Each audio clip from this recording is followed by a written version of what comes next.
आप देख रहे हैं जय भारत टीवी। आयोग की नीयत साफ नहीं है, सरकार की नीयत साफ नहीं है। कई जगह से सूचनाएं मिली है कि उनकी जो OMR है वो एक कॉपी गायब थी। आप चेक कर सकते हैं, ये देखिए, ये ABCD चारों सेट है सेम, 100 तक क्वेश्चन भी सेम है, इनके ऑप्शन भी सेम है। तो ये क्या क्रमांक ऊपर नीचे होना चाहिए? बिल्कुल होता है, हमेशा होता है, हमने भी परीक्षाएं दी है। और जो मुख्यमंत्री जो आभार रैलियां निकाल रहे हैं, अपनी पीठ थपथपा रहे हैं, अब उन्हें भी तो इस्तीफा देना चाहिए। हमें इन पर भरोसा नहीं है, आयोग पर, जांच एजेंसियों पर, सरकार पर। बीते दिन उत्तराखंड में हुई कनिष्ठ सहायक भर्ती पर भी आरोप लगे हैं और जो बेरोजगार संघ के प्रदेश अध्यक्ष है बॉबी पवार, उन्होंने बाकायदा एक प्रेस नोट जारी किया था और उसमें आरोप उन्होंने ये लगाया है कि इस पेपर की भी सील टूटी है और भी जो प्रश्न के जो क्रमांक है, OMR सीट है, उसको लेकर बड़े सवाल उन्होंने खड़े किए। क्या मामला है, हम बात करेंगे।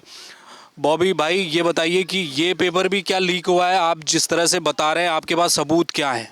जी, जिस प्रकार से हमारे पास साक्ष्य पहुंचे हैं उस प्रकार से तो ये लगता है कि वास्तव में ये पेपर लीक हुआ है। अगर आप इसे जूम करके देखोगे तो ये जो पेपर है, इसमें ये डबल सील वाला जो खेल है, ये जो 2 सीलें पहले लगी हुई थी, ये 2 सीलें पहले जो अंदर लगी हुई थी, ये सीलें तोड़ी हुई हैं, ये सीलें पूरी तरीके से टूटी हुई हैं। और इस पेपर को दोबारा बंद करने के लिए, सील तोड़ने के बाद इसका दुरुपयोग किया होगा, निश्चित रूप से दुरुपयोग किया होगा, इसके फ़ोटो खींचे होंगे या इसकी फ़ोटोकॉपी की होगी। और निश्चित रूप से ये आप सामने सब कुछ दिख रहा है कि इसे बंद करके, इस पेपर को दोबारा बंद करने के लिए, दोबारा बंद करने के लिए ऊपर से डबल सील लगाई गई, जबकि वो सामान्य तौर पर अलग अलग पेपरों में जो सिंगल सील लगी होती है, आप अन्य पेपरों में देख सकते हैं, सभी में जिसमें भी है सिंगल सील लगी हुई है। ये पेपर डबल सील वाला है।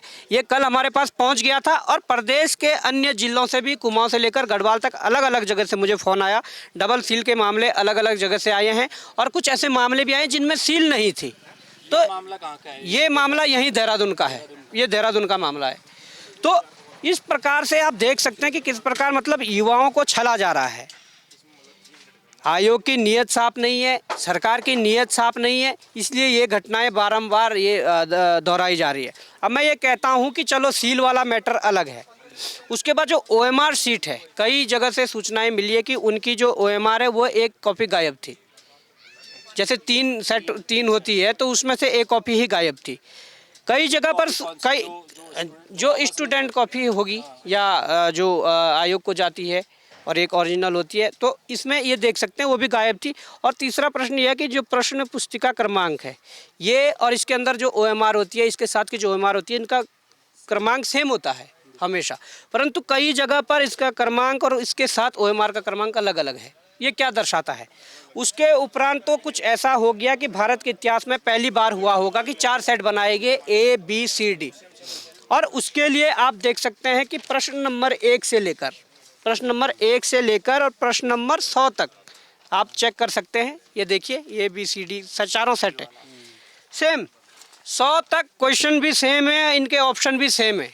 तो ये क्या क्रमांक ऊपर नीचे होना चाहिए? बिल्कुल होता है, हमेशा होता है, हमने भी परीक्षाएं दी है। उत्तराखंड के समस्त बच्चे जो परीक्षाएं देते हैं, और भी परीक्षाएं होती है, सेंटर की परीक्षाएं होती है, उसमें भी अगर अलग अलग सेट है, अलग अलग सेट में अगर A सेट में पहला क्वेश्चन ये है विंडो ऑपरेटिंग वाला, तो B सेट में कहीं ना ये 10 में 15 नंबर पे होगा, C में कहीं 20 में 25 पे होगा, D में कहीं दूसरे पे होगा।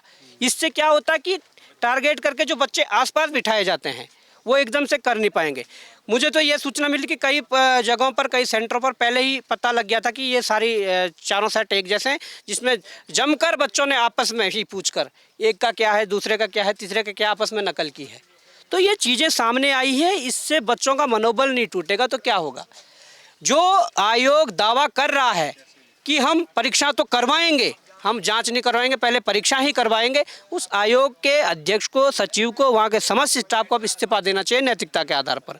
और जो मुख्यमंत्री जो आभार रैलियां निकाल रहे हैं, अपनी पीठ थपथपा रहे हैं, अब उन्हें भी तो इस्तीफा देना चाहिए। वो अपने कार्यकाल में एक भी परीक्षा सही से संपन्न नहीं करवा पा रहे। वीडियो का मामला खुला हो, वो भी आप देख सकते हैं कि वो भी मुख्यमंत्री पुष्कर धामी जी के कार्यकाल में हुआ, तब उन्होंने शपथ ले चुके थे वो, उसके बाद वह इतना बड़ा मामला खुला। और भी तमाम जो और मामले हैं, जेई का मामला हुआ, वो भी उनके कार्यकाल में हुआ। तो आप देख सकते हैं कि किस प्रकार से छला जा रहा है युवाओं को, और ऊपर से उनके जो अभिभावक हैं उनको सरकार द्वारा, मुख्यमंत्री द्वारा आभार रैलियां निकाल के या उन तक गलत मैसेज पहुंचा के उन्हें गुमराह किया जा रहा है, जो कि भविष्य के लिए बहुत बड़ा एक खतरा साबित हो सकता है। भाई ये तमाम चीज़ें आप दिखा रहे हैं, लेकिन जो नकल विरोधी कानून है इस समय लागू है प्रदेश में, वो तो ये भी कहता है ना कि उसमें तो इस तरह की अगर ये भ्रामक चीज़ें हैं, उस परीक्षा के खिलाफ अगर कोई इस तरह का भ्रामक प्रचार कर रहा है तो मुकदमे भी हुए हैं पहले। आपके पास ये ठोस सबूत है, तो क्या आप पहुंचाएंगे इनको कि कार्रवाई हो इन पर?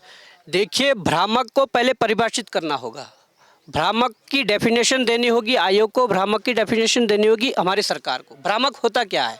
भ्रामक होता है जो निराधार कोई कुछ बात कह दें, जिस बात का कुछ आधार हो, जिस बात के कुछ साक्ष्य हो, भ्रामक नहीं होती है।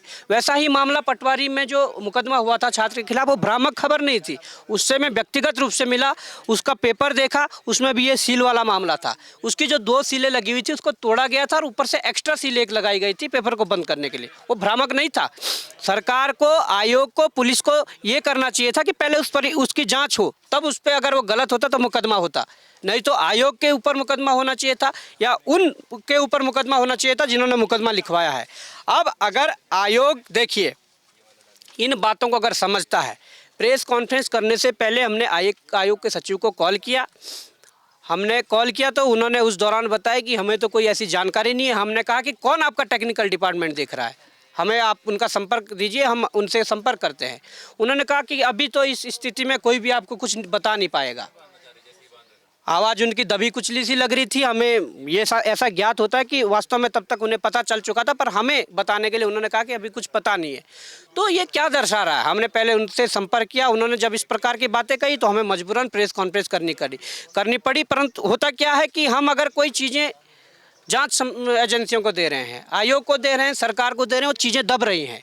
अब जब हमने एक नया तरीका ढूंढा कि कोई भी हमारे पास चीज़ आती है, हम अपने ईमानदारी को दिखाते हुए हमारा जो साथी जो संघर्ष कर रहे हैं उनके मनोबल को बढ़ाने के लिए वास्तव में हम पब्लिक डोमेन में चीज़ें डाल रहे हैं कि इसका फैसला उत्तराखंड की जनता करें कि हो क्या रहा है। पुलिस अगर आपसे सबूत मांगती है, आयोग मांगता है, तो आप देंगे? बिल्कुल देंगे, हमने पहले भी दिए हैं और अब भी देंगे। हमने पहले हमारे सबूतों के आधार पर आज 70 से 80 लोग जेलों के अंदर है।